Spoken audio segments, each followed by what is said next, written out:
Passiamo ora alla categoria degli assoluti femmine, sempre dei 200 rana. Sono previste 2 serie. Per la prima batteria si preparino Chiara Carratù in corsia 2, Brigitte Boifava in 3, Jennifer Bortuzzo in 4, Monica Pizzoli in 5, Lucrezia Rossi in corsia 6.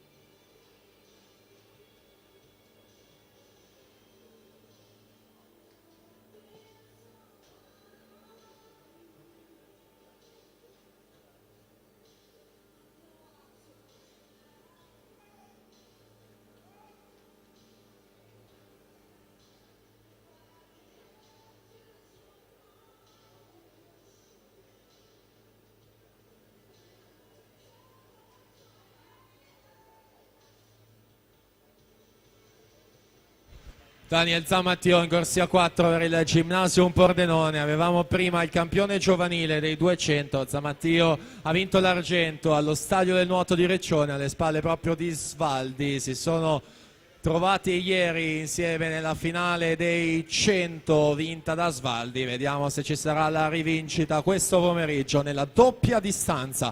Zamattio alla 4, Gabelli alla 5, Marconato alla 3. Le prime 3 posizioni non in questo ordine quando siamo ai 150. 1:47:17 Gabelli.